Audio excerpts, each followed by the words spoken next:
Bonjour à tous, je suis ravie de vous retrouver cette semaine avec un nouveau sujet. Je vais vous parler du triangle de Karpman. Alors, le triangle de Karpman, ça m'est pas venu comme ça, c'est en lisant un livre la semaine dernière qui m'a assez touchée. Et en le lisant, je me disais que je pouvais faire un rapprochement avec le design humain. Donc, c'est pour ça que je voulais vraiment vous en parler cette semaine. Mais c'est intéressant de connaître cet outil. Alors, je vais vous en parler un tout petit peu plus juste après la présentation. Pour ceux qui ne me connaissent pas, je suis Laure. J'ai créé Symbiose by Laure l'année dernière. Alors, je suis conseillère en naturopathie. Naturopathie, pourquoi ? Parce que je trouve que l'hygiène de vie dans sa globalité est très importante. Ça va toucher plusieurs domaines. L'alimentation, bien entendu, mais c'est pas mon sujet principal. Le mouvement, vous me verrez souvent faire du sport. Le sommeil, c'est très important. Sans sommeil, finalement, on est très fatigué aussi. Et la relation aux autres. La relation aux autres et à soi. Et c'est ce qui m'a aussi mené vers le design humain et les clés génétiques. En fait, je suis allée de l'un vers l'autre et de l'autre vers l'un. Design humain, pourquoi ? Parce que ce que j'aime, c'est guider les femmes vers une meilleure connaissance d'elles-mêmes. Et se connaître soi, et puis finalement aussi connaître l'autre, c'est tellement important. C'est tellement important. Et bien aujourd'hui, en vous parlant du triangle de Karpman, on va vraiment parler de cette connaissance de soi et cette connaissance de l'autre. Le triangle de Karpman, ça ressemble à ce triangle-là. Ce triangle-là, vous allez voir le sauveur, le persécuteur et la victime. Je vais essayer de vous parler de ces trois zones. Mais avant tout, qu'est-ce que c'est que le triangle de Karpman ? Le triangle de Karpman, il a été créé en 1968 par Stephen Karpman. C'est une donnée d'analyse transactionnelle à l'origine. Et ça se base sur comment on peut appeler ça ? Les discussions que nous avons avec l'autre. Alors, tout d'abord, le persécuteur. Le persécuteur, c'est celui qui est en jeune, chez moi en tout cas.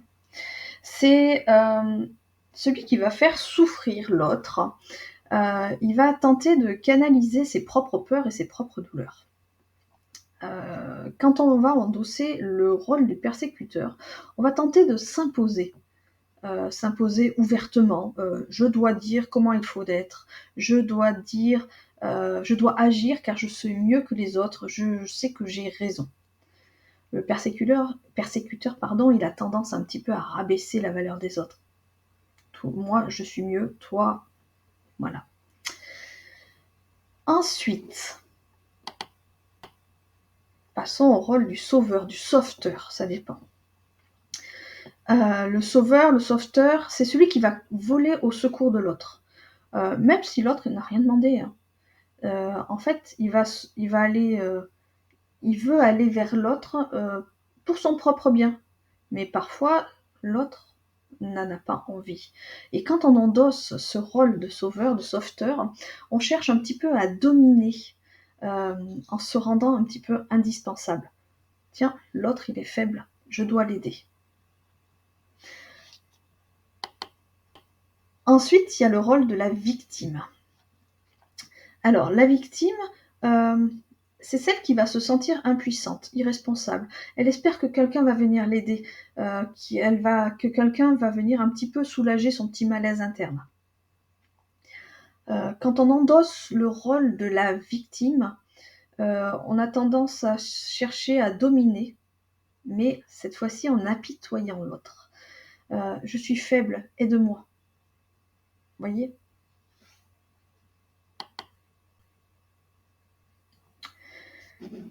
Et ce triangle de Karpman, en fait, c'est un petit peu ce que nous avons dans nos discussions, nos propres discussions avec l'autre. J'ai envie de vous donner quelques exemples. C'est un exemple très personnel. J'ai mon mari qui est une grosse marmotte qui adore dormir et moi qui suis très lève-tôt. Et un jour, je me suis rendu compte, j'avais pas de nom à mettre sur notre discussion en fait. C'est pour ça que le triangle de Karpman m'a beaucoup touchée. J'avais pas beaucoup de noms à donner à ce que nous vivions, mais j'avais tendance à lui dire, quand il se levait vers tard, enfin dans la matinée, hein, mais tard pour moi, je dis mais pourquoi tu te lèves tôt, tu te lèves tard, pardon, pourquoi tu te lèves tard, tu devrais te lever plus tôt. Voilà, ça c'est, j'étais un peu dans mon rôle de persécuteur. Autre exemple, à la maison, j'ai tendance à être un petit peu la mama. Et je le fais par exemple pour mes enfants.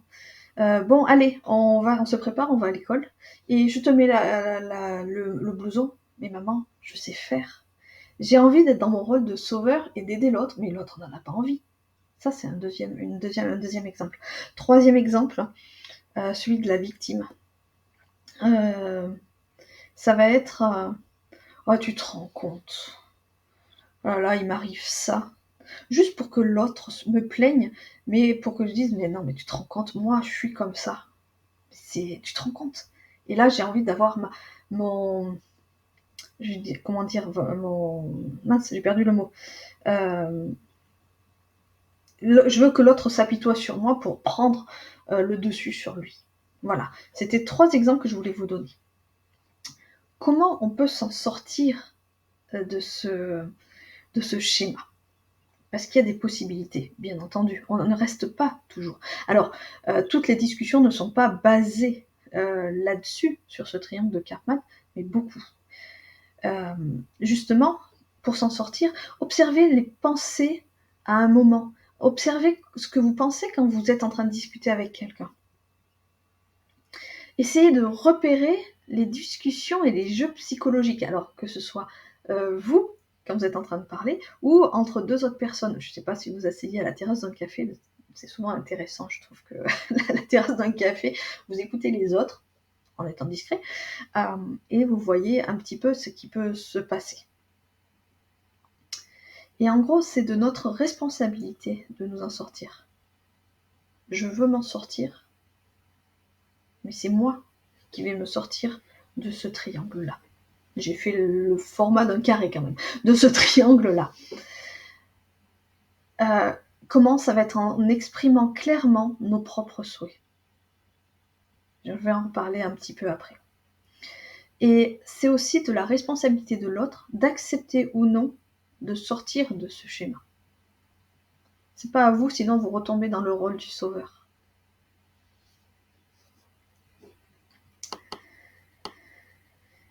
Alors les 6 règles d'or, je les ai tirées justement de ce livre que j'ai lu. Et c'est ce qui peut nous permettre de nous en sortir. La première, ne parler que du problème actuel, en restant au plus près des faits. Il ne faut pas généraliser, ne pas faire de comparaison de tournure négative. Je vais expliquer. Ne pas faire de généralisation, c'est par exemple utiliser des mots comme toujours, jamais, tout le temps. Tu me fais toujours ça. Je ne peux jamais compter sur toi. Tu veux toujours avoir le dernier mot. Ça, c'est de la généralisation. Les comparaisons, je ne vais pas vous donner d'idées, mais c'est ça, c'est comme ton père, c'est comme ta mère. Souvent, on parle comme ça quand on est en colère contre son conjoint. On parle de sa belle famille très facilement. Et les tournures négatives, on va tendance à avoir dire « je ne veux plus que tu laisses tes affaires traîner par terre ». Au lieu de dire « je voudrais que ma maison soit toujours propre ». Alors là, j'ai encore fait une généralisation, toujours. Je voudrais que ma maison soit propre parce que nous allons recevoir des amis. Et vous voyez ce que je veux dire? Tournure négative, je ne veux plus de. Non, c'est je veux que. Deuxième point, deuxième règle, éviter les sous-entendus. Ça peut être sujet à interprétation, bien entendu, et surtout à des malentendus. Les sous-entendus, c'est-à-dire que la personne, elle va vouloir se justifier à un moment donné. L'idée, c'est plutôt de parler de ses émotions, de nos besoins, de reformuler avec des demandes claires. Par exemple, je souhaite telle chose. Et non pas je veux que tu fasses ça. Je souhaite que ma maison soit propre. Et pas je veux que tu fasses le ménage. Vous voyez ce que je veux dire? C'est plus facile de dire ouais, je veux que tu. Ou alors, c'est très compliqué de trouver des exemples là comme ça, mais je veux que tu te lèves tôt. Non. En gros, c'est j'aimerais qu'on puisse profiter tous les deux de notre matinée. C'est pas pareil. L'autre le ressentira pas de la même façon. Ce qui est bien aussi, troisième règle d'or, c'est de reconnaître ses propres torts, sans chercher d'excuses. Si je reprends mon idée de mon conjoint qui se lève tard, ça va être si j'en profitais plutôt de ce moment où je suis seule pour aller faire du sport, pour aller me promener, pour lire, avoir vraiment ce moment seul, au lieu de critiquer et dire j'ai envie que tu te lèves plus tôt. Alors oui, on a exprimé nos besoins avant, en évitant les sous-entendus, en disant que on avait envie de passer un peu plus de temps avec lui, voilà. Mais c'est pas ma faute s'il se lève tard, et c'est pas sa faute si je me lève tôt. Voilà, reconnaître ses torts. Le mot est fort là dans l'exemple que je vous donne, mais c'est ça. Ensuite, oui, je voulais aussi, sans chercher d'excuses, par exemple, non, on va rester dans le troisième, reconnaître ses torts sans changer d'excuses. J'ai pas expliqué ça, mais l'excuse, ça va être, par exemple, je t'ai parlé de cette façon, mais si tu ne faisais pas ci, si tu ne faisais pas ça, alors. Vous voyez ce que je veux dire? Mais c'était pareil quand j'ai expliqué tu te lèves tard. Je t'ai critiqué, je me suis mis en colère parce que tu te lèves tard, mais si tu te levais plus tôt, on pourrait faire ça. Non, ça c'est une excuse qu'on se cherche. Vous voyez? C'est pas la même chose. Quatrième règle d'or, pardon. Éviter les reproches pour ne pas que l'interlocuteur se sente menacé. Le reproche, c'est avoir une attitude hostile. C'est tu es comme ça. Ben non, on va arrêter. On va parler de je ressens ceci. C'est pas pointer le doigt sur l'autre. C'est moi, qu'est-ce que je ressens. Si on dit tu te lèves tard, il se sent menacé. Ah mince, c'est ma faute, je me suis levé tard. Si je dis je me suis sentie seule ce matin, c'est ma responsabilité, c'est pas la tienne. On reprend sa responsabilité. Cinquième point, exprimer ce que l'on veut vraiment. Ça, c'est très compliqué, je le sais. Parce que c'est souvent difficile d'assumer ses propres responsabilités, ses propres comportements, ses propres émotions, ses propres besoins. C'est tout simplement dire « Et si tu te levais plus tôt ?» Là, je reviens encore dans la menace. Si tu te levais plus tôt. Ça serait plutôt j'aimerais que demain, nous puissions aller nous promener ensemble. L'autre peut accepter. Ah ben d'accord, je me lève plus tôt. Ou refuser. Non, j'ai besoin de dormir, je suis fatiguée. Voilà. C'est vraiment prendre sa propre responsabilité. Et quand je dis ça, on revient à la sixième règle d'or. Cesser d'attendre que l'autre, la vie, soit conforme à nos désirs. Non, c'est pas ça. Si mon rêve, c'est que tout le monde se lève à 8h le matin pour qu'on puisse aller se promener tous ensemble, c'est ma propre vision de la vie. Si je sais pas d'autres exemples, mais si la maison, moi j'adore que ma maison soit propre, par exemple.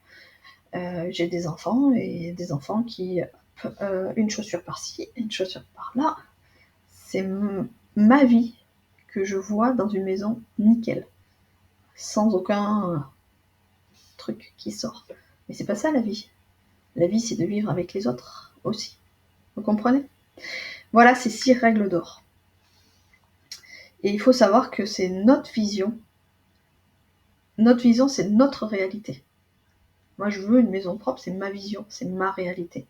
Si je prends mon fils, sa vision, c'est d'avoir une maison propre, mais c'est pas la même réalité que moi. Si je prends ma fille, sa vision, c'est pas du tout d'avoir une maison propre. Et c'est pas du tout ma vision non plus. Vous voyez?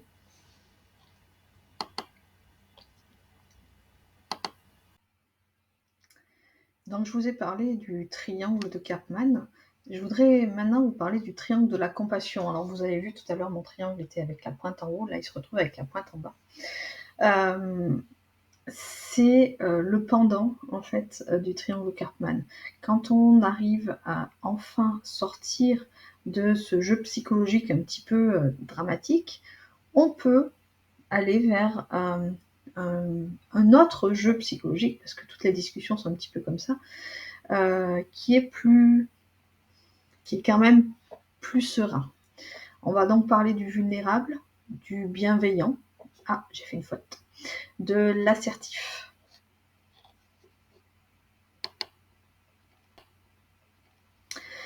Et donc on va passer d'un triangle un peu de manipulation à un triangle de compassion, et on va quand même se mettre dans un de ces 3 rôles. Le rôle du vulnérable, c'est celui qui va s'affirmer, qui va quand même redevenir acteur de la relation. Même si on est vulnérable, on cherche à avancer. Le bienveillant, c'est celui qui va laisser son interlocuteur trouver des solutions. On n'est plus dans le rôle du sauveur. Je vais t'aider à faire ça. C'est alors, tu peux y arriver tout seul. Je suis derrière si tu as besoin. Tu me dis. Vous voyez la différence? Et enfin, l'assertif, il va exposer son santé, ça sera beaucoup mieux, son point de vue